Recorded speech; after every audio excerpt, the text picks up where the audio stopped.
નમસ્કાર મિત્રો, વિડીયોમાં તમારું સ્વાગત છે। મનસુખ વસાવાએ લાઈવમાં ગાળો બોલી છે એ વિડીયો બતાવવા માટે તમને જઈ રહ્યો છું। તો આ વિડીયો પર જોતા મા બહેનોને ખાસ વિનંતી છે કે વિડીયો પરથી હટી જાઓ, સ્કીપ કરી દેજો, કારણ કે મનસુખ વસાવા જે ગાળો બોલી રહ્યા છે એ વિડીયો આખા ગુજરાતમાં બૂમ પડાવી રહ્યું છે અને એ વિડીયો હું તમને બતાવવા માટે જઈ રહ્યો છું। હજી પણ તમને કહું છું કે વિડીયો સ્કીપ કરી નાખો, વિડીયો પરથી હટી જાઓ। તો ચાલો આપણે મનસુખ વસાવા જે ગાળો બોલ્યા એનો લાઈવ વિડીયો તમને બતાવું।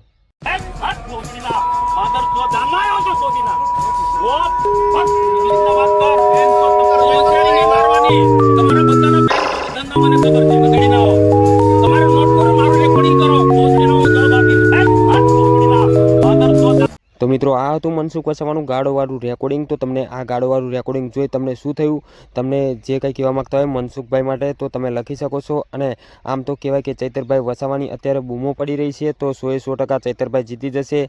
તો તમે મનસુખ વસાવાને જીતાડવા માગો છો કે ચૈતર વસાવાને જીતાડવા માગો છો? તો સૌથી પહેલાં વાત કરી લઈએ કે આ ગાળો તમને કેવી લાગી। મનસુખભાઈ વસાવાએ જે ગાળો બોલી છે, વિડીયો વાયરલ થઈ રહ્યો છે અને આ વિડીયો સોશિયલ મીડિયાના માધ્યમથી મળી આવ્યો છે, તો અમારી ફરજ બને છે કે તમને બતાવીએ। તો આ વિડીયો અમે તમને બતાવી દીધો છે, તો તમને વિડીયો જોઈ કેવું લાગ્યું એ પણ જરૂરથી કમેન્ટમાં જણાવજો। અને મનસુખભાઈ વસાવા ભાજપના માણસ છે તો તેમના માટે બે પણ શબ્દ કહેતા જજો, કારણ કે ચૈતરભાઈ વસાવા આમ આદમી પાર્ટીના ધારાસભ્ય છે અને તેઓને લોકો સપોર્ટ કરી રહ્યા છે અને લોકો તેમને પણ સપોર્ટ કરી રહ્યા છે। તો મળું છું વિડીયોમાં, ત્યાં સુધી રજા લઉં છું। જય હિન્દ, જય ભારત।